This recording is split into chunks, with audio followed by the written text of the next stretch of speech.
रायपुर में PCC chief Deepak Baij ने चुनावी फर्जीवाड़े के सबूतों का दावा करते हुए कहा कि राहुल गांधी की तर्ज पर वे भी बम फोड़ेंगे। साथ ही एक नमूना पेश करते हुए उन्होंने आरोप लगाया है कि वही महिला आयोग की सदस्य दीपिका सौरी के खुलासे पर दीपक बैज ने सरकार को आईना दिखाने के लिए उनकी तारीफ की है और प्रशासन पर तीखा हमला बोला है। जिस तरह से कल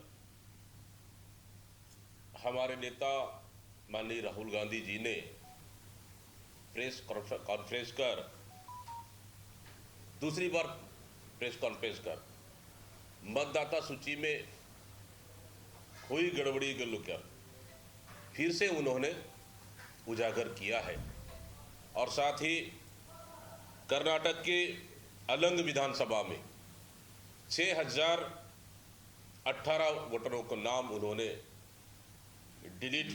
चुनाव आयोग ने डिलीट किया। साथ ही एक मोबाइल से 12 मिनट में 14 मतदाताओं का नाम को डिलीट किया। इसी तरह से और बहुत से कांग्रेस के वोटरों को काटने का काम भी किया। तो इसी तरह से लगातार हमारे नेता माननीय राहुल गांधी जी ने चुनाव आयोग को इस बात का प्रमाण दे रहे हैं, साक्ष्य दे रहे हैं कि लोकसभा चुनाव से पहले वोटर लिस्ट में फर्जी तरह से नाम जोड़ दिए जाते। नवरात्रि और विजयदशमी का त्योहार नजदीक है। इसी कड़ी में रायपुर में मां दुर्गा की आराधना के साथ साथ दशहरे पर रावण दहन की भव्य तैयारियां की जा रही हैं। शहरवासियों को सुरक्षित और स्वच्छ माहौल मिले, इसके लिए नगर निगम ने अपनी तैयारियां तेज कर दी हैं। रावण दहन के दौरान सुरक्षा व्यवस्था पर भी पूरा जोर है। भीड़ को संभालने और ट्रैफिक की दिक्कतों से बचाने के लिए निगम और ट्रैफिक विभाग की संयुक्त योजना तैयार है।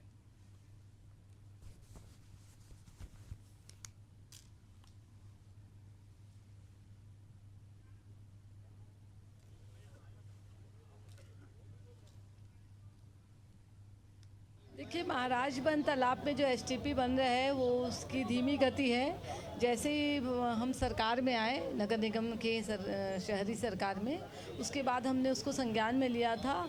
तो पूर्ववर्ती सरकार में कुछ तकनीकी कारणों से और कुछ अन्य कारणों से उसका निर्माण कार्य धीमा था, मगर अब हमारे आने के बाद, नई सरकार बनने के बाद, नई परिषद बनने के बाद कार्य गति पकड़ ली है। और मैं उम्मीद करती हूँ और आपको भी विश्वास दिलाती हूँ कि आने वाले समय में हम जल्द ही उस एसटीपी का निर्माण कार्य पूर्ण कर देंगे। उन्नाव में शारदीय नवरात्रि के महापर्व के निकट आते ही धार्मिक स्थलों पर सुरक्षा और स्वच्छता की मांग को लेकर नर सेवा नारायण सेवा समिति सक्रिय हो गई है। समिति के संस्थापक विमल द्विवेदी के नेतृत्व में शुक्रवार को जिलाधिकारी को संबोधित ज्ञापन सिटी मजिस्ट्रेट राजीव राज को सौंपा गया। ज्ञापन में शहर के प्रमुख मंदिरों और धार्मिक आयोजनों में श्रद्धालुओं की सुविधा को ध्यान में रखते हुए कई अहम मांगें रखी गई हैं।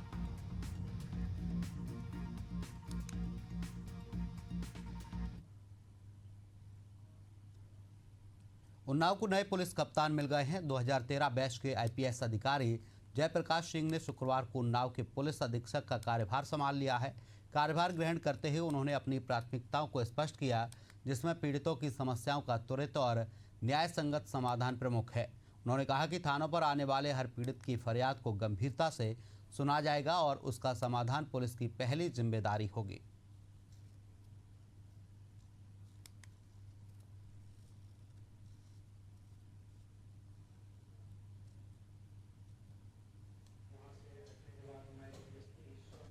इटारसी में आज जिला कांग्रेस कमेटी की ओर से वोट चोर गद्दी छोड़ यात्रा का आयोजन किया गया है। इस यात्रा में मुख्य रूप से प्रदेश कांग्रेस कमेटी के अध्यक्ष जीतू पटवारी सहित बड़ी संख्या में कांग्रेस कार्यकर्ता शामिल हुए। वहीं शहर के तुलसी चौक पर आम सभा का आयोजन हुआ, जिसमें मंच से प्रदेश कांग्रेस अध्यक्ष जीतू पटवारी ने मध्य प्रदेश एवं केंद्र की भाजपा सरकार की गलत नीतियों की जमकर आलोचना की है।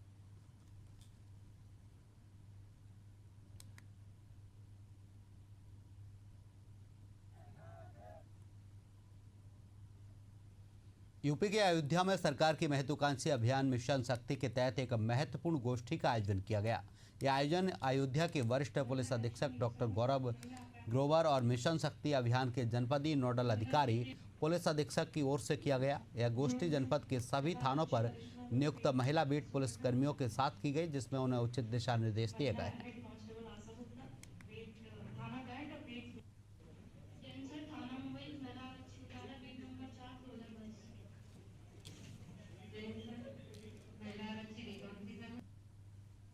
देखिए, जैसा कि आप अवगत हैं कि विगत कई वर्षों से उत्तर प्रदेश में शासन द्वारा प्राप्त निर्देशों के क्रम में मिशन शक्ति का अभियान महिला सुरक्षा, महिला स्वावलंबन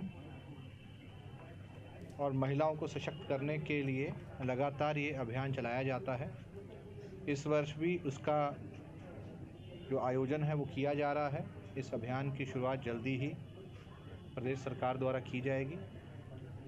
उसी के दृष्टिगत जो मुख्यालय से और शासन से प्राप्त निर्देश हैं उसके क्रम में आज यहाँ पुलिस लाइन सभागार में हमारी सभी थानों पर महिला बीट आरक्षियों के साथ एक गोष्ठी की गई है।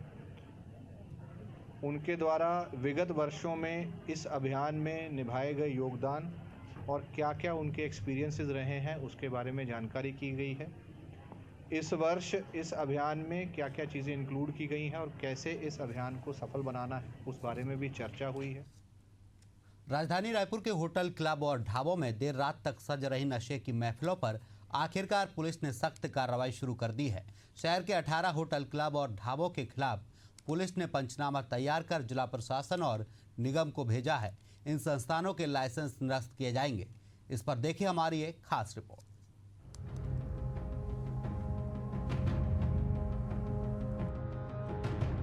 शहर में न्यूड पार्टी के कॉन्सेप्ट का खुलासा होने के बाद पुलिस ने सख्ती दिखाते हुए अलग अलग थाना क्षेत्र में क्लब और ढाबों में देर रात छापेमारी की। इस दौरान तेलीबांधा स्थित हाइपर क्लब, शीतल इंटरनेशनल का जुक पब, मौका बार एंड रेस्टोरेंट, होटल फ्लोरेंस, सिमर्स बार, नया रायपुर का आईपी क्लब देर रात तक खुले पाए गए, जहां पर ग्राहकों को अवैध रूप से शराब परोसी जा रही थी। पिछले सैटरडे नाइट में जो शहर के अलग क्लब, बार और रेस्टोरेंट जो 12 साढ़े 12 बजे रात के बाद भी लगातार ओपन रहते हैं और उनके द्वारा सर्विस दी जाती है, ऐसे ठिकानों की सरप्राइज चेकिंग एक साथ की गई और ऐसे में जिनके द्वारा आबकारी नियमों की अनदेखी व गुमास्ता अधिनियम की अनदेखी की गई, ऐसे 7 बार के एक्साइज एक्ट के तहत में जो लाइसेंस मिला जाता है उसको निरस्त करने के लिए, ऐसे ही 7 रेस्टोरेंट के गुमास्ता लाइसेंस निरस्त करने के लिए प्रतिवेदन कलेक्टर साहब को और नगर निगम आयुक्त साहब को भेजा गया है। उसको शीघ्र ही उसकी निरस्तीकरण एवं प्रभार के लिए निलंबन की कार्रवाई की जाएगी। राजधानी में देर रात तक पार्टी, शराब परोसने और कई बार अनैतिक गतिविधियों की शिकायतें आती रही हैं। रायपुर आबकारी विभाग और पुलिस की छापेमारी कार्रवाई के बावजूद हालात जस के तस रहे, लेकिन इस बार रायपुर पुलिस ने कलेक्टर को रिपोर्ट भेजी है जिसमें 18 होटल, क्लब और ढाबों के खिलाफ कार्रवाई की सिफारिश की गई है। इन पर लगातार नियम कायदों के उल्लंघन के आरोप लगे हैं।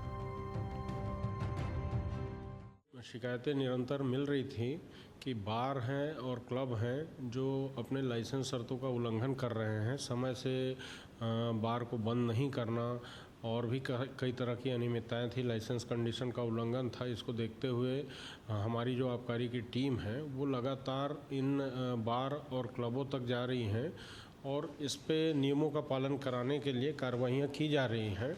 अभी कुछ दिनों से लगातार ये अभियान चल रहा है। आदित्य फार्म में जैसे एक छापा डाली हमारी टीम ने, वहाँ अवैध शराब जब्त किया, एक व्यक्ति को, मैनेजर को गिरफ्तार करके जेल दाखिल किया गया। इसी तरह से जो वो क्लब है, हाइपर क्लब है, उस पर भी समय से अधिक देर तक संचालित किए जाने के प्रकरण कायम किए गए हैं और ये अभियान निरंतर जारी रहेगा और लाइसेंस कंडीशन का पालन कराने हेतु हमारी टीम प्रतिबद्ध है और निरंतर कार्यवाही जारी रखा जाएगा। तो रायपुर में होटल, क्लब और ढाबों की मनमानी अब और नहीं चलेगी। पुलिस की सिफारिश के बाद अब कलेक्टर का फैसला अहम होगा। देखना होगा कि कितने संस्थानों पर ताला लटकता है। राजधानी रायपुर के होटल, बार, क्लब में नशे का महफिल सज रहा है। अब रायपुर पुलिस इन पर जो है कड़ी कार्रवाई की है।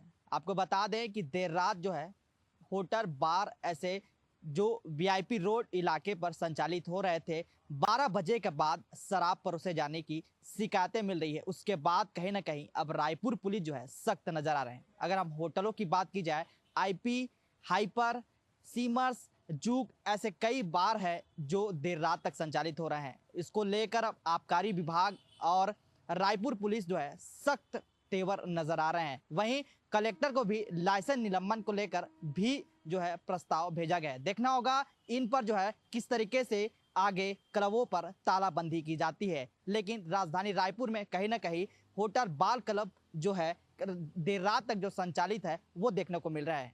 कैमरामैन प्रसाद के साथ महेश कुमार साहू, एसएन न्यूज रायपुर।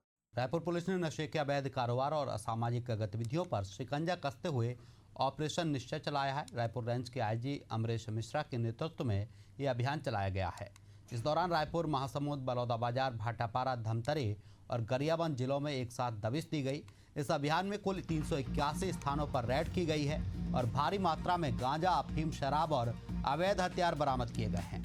अभियान में 142 पुलिस टीमों और 800 से अधिक जवानों ने हिस्सा लिया।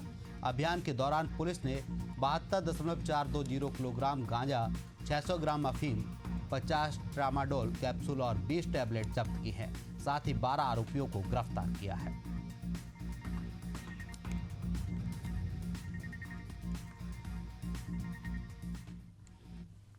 श्री अमरेश मिश्रा सर के निर्देशन में चलाए जा रहे निश्चय अभियान के तहत में आज पुनः दूसरी बार कार्रवाई करते हुए 106 लोगों के विरुद्ध में प्रभावी कार्रवाई की गई है और पूरे 106 को गिरफ्तार करते हुए जुडिशल रिमांड पर भेजा जा रहा है।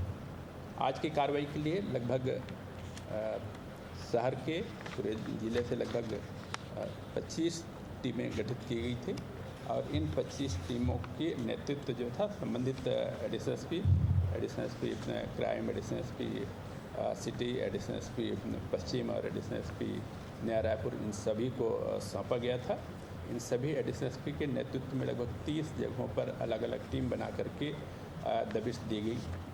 इस अभियान निश्चय का स्पष्ट तरीके से टारगेटेड प्लान था, जिसके तहत में पूर्व में सूचना संकलित किया जाकर जो संबंधित लोग थे जिनके विरुद्ध में सूचनाएं प्राप्त हो रही थी कि उनके द्वारा नशे के कारोबार किए जा रहे हैं, उनके ठिकानों पर इसको टारगेट किया गया और करते हुए पूरे अभियान में 106 लोगों को गिरफ्तारी कार्रवाई किए गए। उस पूरे अभियान में नारकोटिक के विरुद्ध में कार्रवाई करते हुए 9 प्रकरण में 14 लोगों को गिरफ्तारी कार्रवाई की गई। रायपुर की सुंदरनगर स्थित गजानंद इंस्टीट्यूट में डिग्री बेचने के आरोप लगे हैं, जिसे लेकर रायपुर जिला एनएसयूआई ने जोरदार प्रदर्शन किया है। कार्यकर्ताओं ने संस्थान की दीवारों पर कालिक पोतते हुए तालाबंदी की। इस दौरान तोड़फोड़ भी की गई है। पीड़ित छात्र के साथ कार्यकर्ता थाने पहुंचे और डायरेक्टर के खिलाफ शिकायत दर्ज कराई है। इस मामले में गजानंद इंस्टीट्यूट के डायरेक्टर जगदीश वांदव पर धोखाधड़ी करने का आरोप है।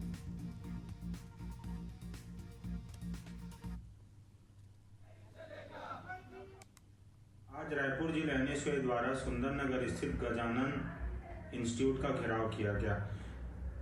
गजानंद इंस्टीट्यूट में विभिन्न प्रदेशों और देश के अलग अलग विश्वविद्यालयों से टाई अप कर फर्जी डिग्री बांटने का गोरख धंधा चल रहा था, जिसकी शिकायत मिलते ही रायपुर जिला एनएसयूआई के समस्त कार्यकर्ता गजानंद इंस्टीट्यूट पहुंचे और इस इंस्टीट्यूट की तालाबंदी कर विरोध प्रदर्शन किया गया।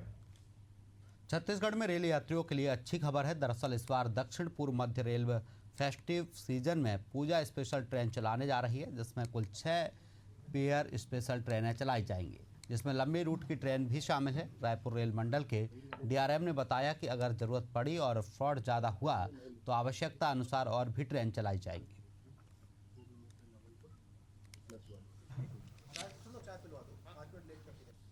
दक्षिण पूर्व मध्य रेलवे में इस वर्ष त्यौहार के स्पेशल पर कुल 6 पेयर फेस्टिवल स्पेशल ट्रेनें चलाई जाएंगी। ये ट्रेनें ऑलरेडी नोटिफाइड हो चुकी है।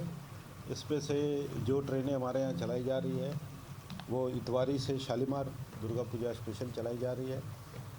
दुर्ग से हज़रत निज़ामुद्दीन फेस्टिवल स्पेशल चलाई जा रही है। बिलासपुर से यलाहम का फेस्टिवल स्पेशल चलाई जा रही है। दुर्ग से सुल्तानपुर, गोंदिया पटना और दुर्ग पटना, ये 6 पेयर फेस्टिवल स्पेशल हम लोग इस वर्ष चला रहे हैं।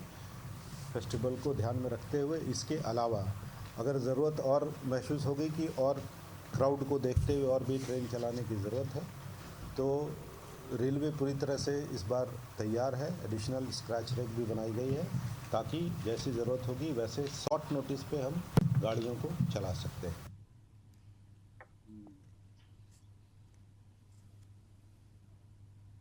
सीहोर के पुलिस परेड ग्राउंड में 64वीं मध्य जोन अंतर जिला वार्षिक खेलकूद प्रतियोगिता का भव्य समापन हुआ। 5 दिनों तक चले इस खेल महाकुंभ का समापन भोपाल देहात जोन के पुलिस महानिरीक्षक अभय सिंह मुख्य अतिथि के रूप में आयोजन में शामिल हुए। समापन समारोह की शुरुआत खिलाड़ियों के शानदार मार्च पास्ट से हुई है।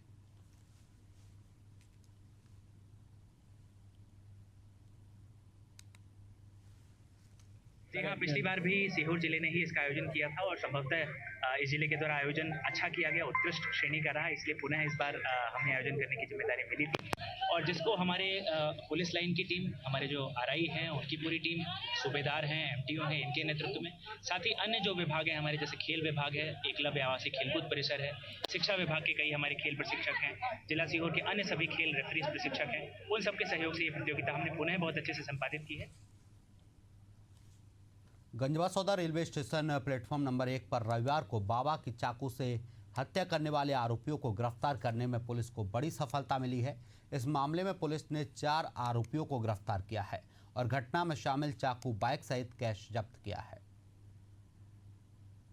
आपस में परिचित है और चौथा जो मुख्य आरोपी है वो अपरिचित है। ये तीनों द्वारा शराब पीने की बात को लेकर रात में बाबा के साथ में मारपीट कर हत्या की गई है।